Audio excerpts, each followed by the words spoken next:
Earlier today, I was about 1,700 words into writing a very different video, but then I came across this article. It does contain spoilers, so if you don't want to hear about what absolutely crushed my byler hope, then now is your chance to click off the video. So this article is an interview that this woman did with the Duffers where they talk about their expectation for Will's arc and Will's coming out scene. And let's just say they said a lot more than I expected, and it's not good in terms for byler. I'm going to put the most important parts of it on the screen right now, so pause if you want to read them.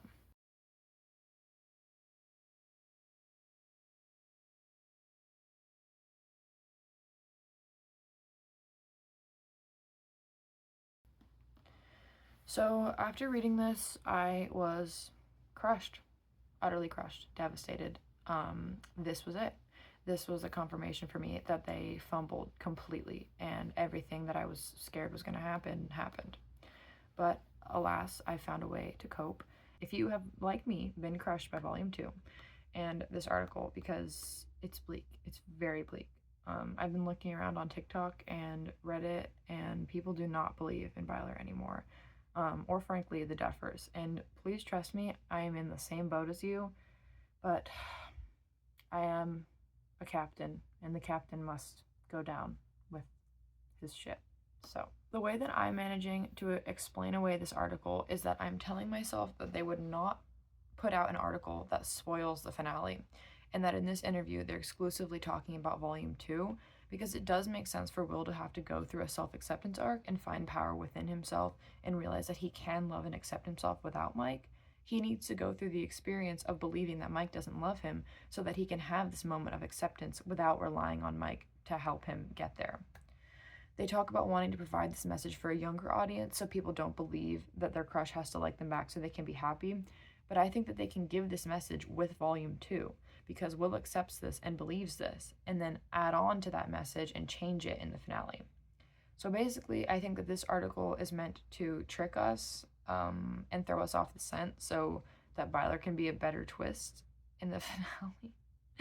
I know that I'm really coping here, but I do seriously think that it's possible that they're only referring to what we know so far in the show, and they're referring to Will's current arc, because they never say anything about byler being canon or not canon, and obviously they don't want to spoil the finale.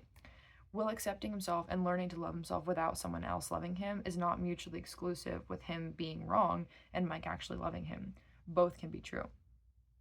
Also, I find it really suspicious that when asked about Mike and Will's dynamic, they don't actually talk about Mike at all.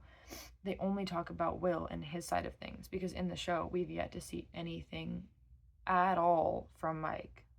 So, with this new hope in mind, I'm going to give you guys the very short, abbreviated version of the video that I had planned to do before, because honestly, I lost a lot of hope and motivation, so I don't really want to go as much into detail because I don't really believe in it as much as I did 5 hours ago. These are going to be the most important parts that I have found from volume 2 that are giving me byler hope for the finale. And here's the list. Will talks with Robin and then does what Robin says. And there's one more step that Robin has talked about that Will hasn't done yet. 2. Why would they have Will come out in the penultimate episode if there wasn't something to top it in the finale? 3. Mike during Will's coming out scene. 4. The misinterpretation of Will's coming out speech. 5. The aftermath of Will's coming out speech and what it means for Mike in the painting lie. 6. Things that made me regain confidence in the writers. 7. This isn't really a point, but mileven is just dead. And 8. The controversy of a byler endgame. So my first point, there's been a pattern so far with Will and Robin's friendship. Robin gives Will advice, Will follows this advice. Robin encouraged Will to accept himself, Will did this and unlocked his powers. Will asked Robin if accepting herself was what led her to dating Vicky, and she said no. First I had to come out to people. Then Will comes out to people. Will is literally following the footsteps that Robin took to end up dating Vicky. There's only one part of what Robin and Will talked about that hasn't happened yet, and that is the snowball turning into the avalanche, the signs becoming more and more until it was obvious. That was set up on purpose. I have to believe that. And to be fair, you would think that there would have been more signs so far in the season if they wanted to set up that avalanche. But they've also had so many of those signs before in the previous season, so like maybe that's what it's referring to. Or maybe they just decided to like add in that line like for fun and it means nothing. Kind of like Mike's character right now. Okay, next. Why would they have Will come out in the penultimate episode if there wasn't something to top it in the finale? It doesn't really make sense to me that they would end Will's arc with information that we already knew. So far in the show, Will knows that Mike doesn't like him. That's the general opinion. So why would the big reveal and conclusion be information that we already know? Them having Will come out in the second to last episode seems like they're leaving time for something to happen in the finale. And that something can't be Mike accepting him because we already see Mike accept him in the coming out scene. The Duffers love setting up a twist, and they aren't going to spoil the twist before they do it, so it makes sense that they would save everything for the final episode. I think that they've set up the beginning of Will's coming out arc as well as the beginning of the true Vecna origins arc to start in episode 7 and then subvert the audience expectations in episode 8 for like the ultimate double twist. If you've seen the first Shadow, then like the Vecna twist is obvious, but if you haven't and you don't know what I'm talking about, you just look up an explanation video because it's too much to explain. Next, we have Mike during Will's coming out scene. Why does he look scared? Why is he all shifting around and being like everyone else is just like like he's being weird. He's being weird. He's always being weird. He's being weird. And this to me is the most damning part. Every single time the shot switches to Mike, Dustin, and Lucas on the couch, it's the three of them centered. All of them are in focus, but there's kind of like a slight zoom pulling over to Mike. Then, after the line, I don't like girls. I mean, I do, just not like you guys do. The camera switches to Mike, Lucas, and Dustin on the couch, but Mike is partially out of frame and blurry. Not like you guys do. And the you guys is Lucas and Dustin. They're the ones in focus now, and Mike isn't part of the you guys. I mean, I do, just not like you guys do. And I had this crush. And that's the only shot they do that for. You can't tell me that's not intentional. Like, I'm actually being gaslit if that's not. You're telling me they didn't do that on purpose? And they also cut to Mike after Will says, I'm ready to show him I'm not afraid anymore. Cut close up to Mike's face. Next, we have the general misinterpretation of Will's coming out speech. As much as I really don't like this scene, I feel like many people are reading it entirely wrong. The way that I interpreted this scene and Will referring to Mike as his Tammy is similar to when you take a really difficult test and you really want to pass it, and you take it and you're really nervous and you're like, think you might have passed it, but you're also really scared and you think maybe you failed. So when people ask like, hey, how was that test? You're like, oh my God, like it was horrible. Like, no, like I failed it. Because you're preparing for the worst. Like you just tell yourself, I failed. There's no way that it went well, even though you're secretly hoping that it did go well. Will is saying like, I know you don't like me, Mike. Like that is literally begging to be disproved. It's actively setting up the twist. It's establishing what we know so it can be subverted in the finale.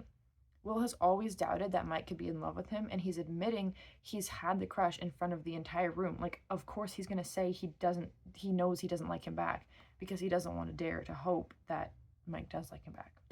The next point is basically just the other side of that same coin, and that is what this sets up for Mike in the finale. It's been confirmed that the painting lie is addressed in season 5, and it's also been confirmed that in this scene, Mike realizes that Will likes him and is talking about him. So we can only assume that Mike connects the dots here and realizes that Will was talking about his own feelings in the van scene. If Mike is really straight and doesn't love Will, what would be the point of having a conversation about the painting at all? Like, what would there be to add to that conversation?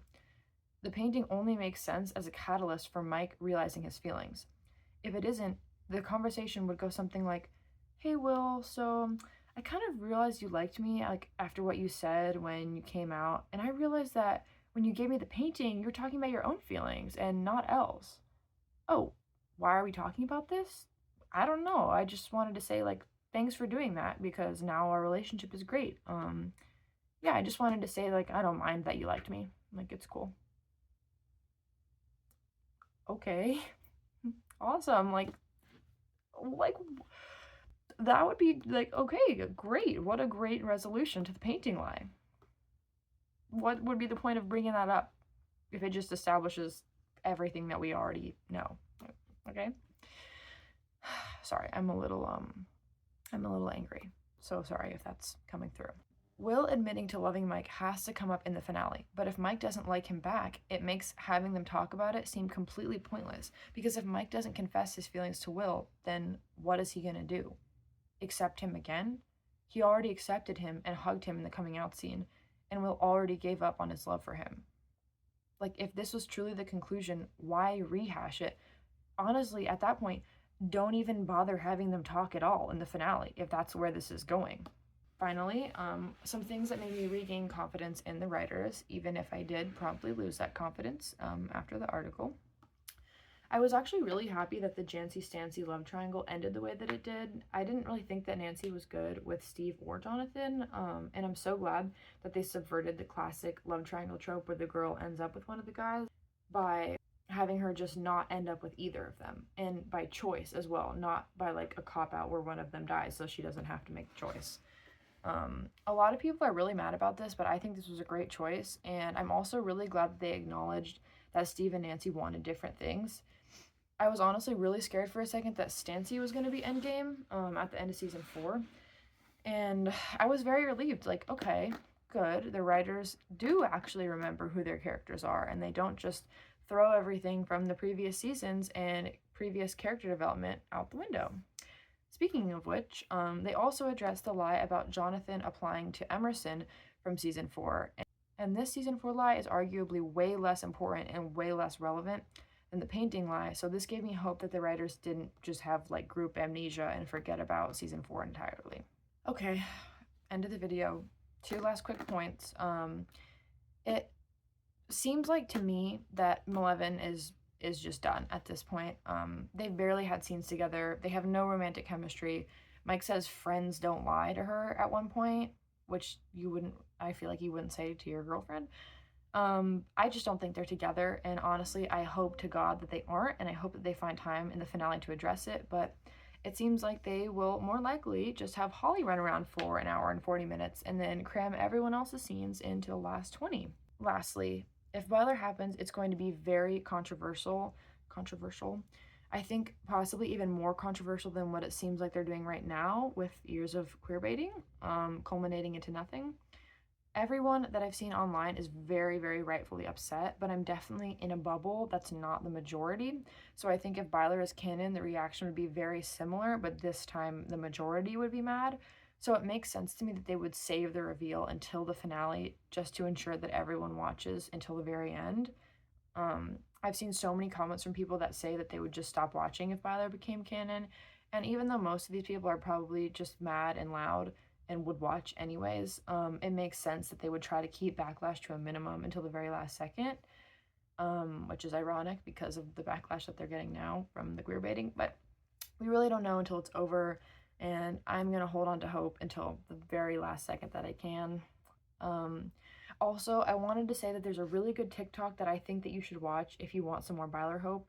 It's way too much for me to cover in the video, but it's a really good theory, and it explains why we didn't see the vision that Vecna gave Will that made him come out, and I'll put the link to that TikTok in the description.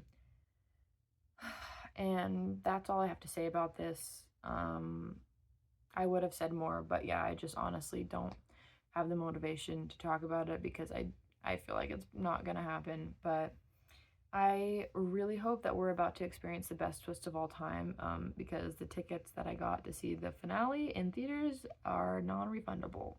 So comment your opinions, theories. Thank you guys for watching, and goodbye.